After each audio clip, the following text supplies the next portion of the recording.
Occasion ఏదైనా location ఎక్కడైనా తెలుగువారి వేడుక అంటే ఆలివ్ మిఠాయి ఉండాల్సిందే. మిఠాయి అంటే ఆలివ్.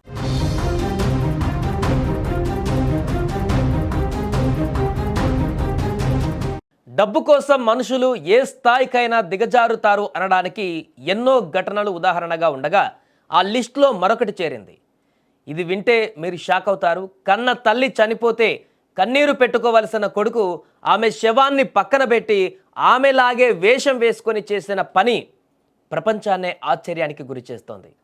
ఇటలీలోని బోర్గోలో 86 ఏళ్ల వృద్ధురాలు చనిపోవడంతో ఆమెకు వస్తున్న పెన్షన్ ఆగిపోతుందని ఆమె 60 ఏళ్ల కొడుకు భయపడ్డాడు.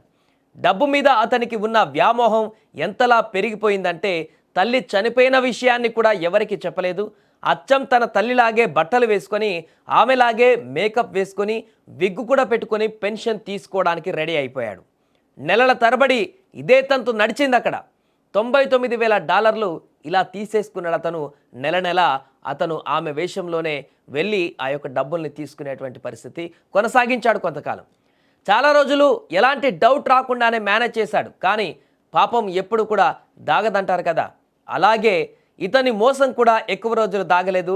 ఆ వృద్ధురాలు కొద్ది రోజులుగా బయట కనిపించకపోవడంతో ఇరుగు పొరుగు వారికి అనుమానం వచ్చింది. అదే సమయంలో పోస్ట్ ఆఫీసు సిబ్బందికి కూడా ఆ వ్యక్తి ప్రవర్తన పైన డౌట్ వచ్చింది. అతని వేషధారణ, చేతికి ఉన్న గ్లౌస్ చూసి అనుమానం వ్యక్తం చేశారు. దీంతో వారు వెంటనే పోలీసులకు సమాచారం ఇచ్చారు. పోలీసులు రంగంలోకి దిగి ఆరా తీయగా అసలు నిజం బయటపడింది. ఆ వ్యక్తి ఇంట్లో తనిఖీలు చేయగా చనిపోయిన తల్లి మృతదేహాన్ని ఫ్రీజర్లో దాచిపెట్టినట్లుగా గుర్తించి షాక్ అయ్యారు. వెంటనే ఆ ప్రబుద్ధుడిని అరెస్టు చేశాడు. ఈ ఘటన ఒక్కసారిగా ఇప్పుడు సంచలనంగా మారింది. పెన్షన్ డబ్బుల కోసం సొంత తల్లినే ఈ రకంగా డబ్బుల కోసం వాడుకున్నటువంటి కొడుకు ఘటన అక్కడ అందరినీ దిగ్భ్రాంతికి గురి చేసింది. తల్లి చనిపోయిన ఒకవైపు ఆ బాధ లేకుండా, ఆ రకమైనటువంటి తల్లి అంత్యక్రియలు కూడా పూర్తి చేయకుండా, ఆ తల్లి ఆత్మకు శాంతి కలగకుండా పూర్తిగా ఆ కొడుకు చేసినటువంటి ఈ చేష్టలు సభ్య సమాజాన్ని తలదించుకునేటువంటి విధంగా ఉన్నాయి. పూర్తిగా ఆ యొక్క డెడ్ బాడీని కూడా ఇంట్లోనే ఫ్రీజర్లో పెట్టి ఎక్కడ కూడా బయటికి పంపించకుండా, లేకుంటే ఎక్కడైనా అంత్యక్రియలు చేస్తే తెలిసిపోతుందని, లేకుంటే బయటికి తీసుకువెళ్తే అందరికీ గుర్తుపడతారని చెప్పేసి ఇంట్లోనే ఒక ఫ్రీజర్ని ఏర్పాటు చేసి ఆ ఫ్రీజర్లో ఆ తల్లి మృతదేహాన్ని ఉంచి తనలాగా ఇతను నెల నెల పెన్షన్ తీసుకోవడానికి తనలాగా వేషధారణ మార్చి తను ఇంకా బతికే ఉందనేటువంటి విధంగా అందరికీ కనిపించేలాగా, అందరిని నమ్మేలాగా బిహేవ్ చేసి చాలా వరకు అందరిని మోసం చేశాడు. పెన్షన్ కూడా తీసుకున్నాడు చాలా కాలం పాటు. కానీ తప్పు ఏ రోజు కూడా అంటే ఎల్లకాలం నిలవదు కాబట్టి ఏదో ఒక సందర్భంలో అది బయటపడుతుంది. కాబట్టి ఇప్పుడు ఎట్టకేలకు అది బయటపడింది. అతను చేసినటువంటి ఈ చేష్టలన్నీ కూడా ఇప్పుడు దాంతో సమాజం బయటికి రావడం జరిగింది. అందరూ కూడా ముక్కను వేలేసుకుంటున్నారు. సొంత తల్లి చనిపోతే ఇలాంటి దుర్మార్గులు కూడా ఉంటారా?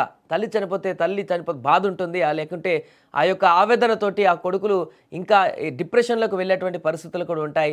నా తల్లి లేదే అనేటువంటి ఒక ఆందోళన కూడా వ్యక్తమవుతుంది. కానీ అలాంటిదేదీ కూడా ఈ వ్యక్తిలో కనిపించలేదు. ఈ వ్యక్తి ముఖంలో కూడా కనిపించట్లేదు.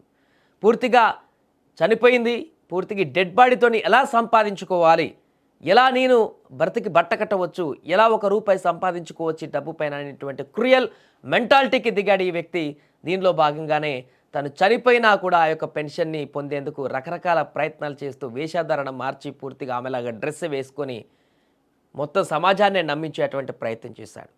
ఏదేమైనా కూడా ఎట్టకేలకు ఈ విషయం బయటపడడంతో పోలీసుల రంగంలోకి దిగి విచారణ చేయడంతో అసలు విషయం బయటపడింది. ఎంతకాలంగా అతను ఈ వేషధారణలో ఉంటున్నాడు? ఓన్లీ పెన్షన్ ఒకటే తీసుకుంటున్నాడా, లేకుంటే ఆమె వేషధారణలో ఇంకేదైనా పనులు కూడా చేస్తున్నాడా? వీటికి సంబంధించినంత దర్యాప్తు కూడా ఇప్పుడు కొనసాగుతుంది. సో పోలీసుల విచారణలో ఇవన్నీ అంశాలు బయటకు వస్తున్నటువంటి క్రమంలోనే ఈ వార్త ఒక్కసారిగా వైరల్గా మారింది. ఇంత దుర్మార్గంగా కూడా ఉంటారా కుమారులు అనేటువంటి ఒక చర్చ అయితే ఇప్పుడు నడుస్తుంది. సో ఇలాంటి వార్తలు చూసినప్పుడే చాలామందికి కూడా ఆవేదన కలుగుతుంటుంది. ఇలాంటి పుత్రులు కూడా పుడతారా తల్లిదండ్రులకు అనేటువంటి ఒక ఆందోళన కూడా కలుగుతుంది. ఏదేమైనా ఈ ఘటన ప్రస్తుతానికి వైరల్గా మారింది. సో ఇలాంటి ఘటనలు చూసినప్పుడు చాలామందికి కూడా ఒక ఆవేదన, ఒక రకమైనటువంటి ఆగ్రహం కూడా కలుగుతుంది అలాంటి వ్యక్తుల పైన. సో మీకేమనిపిస్తుందో కామెంట్ చేయండి.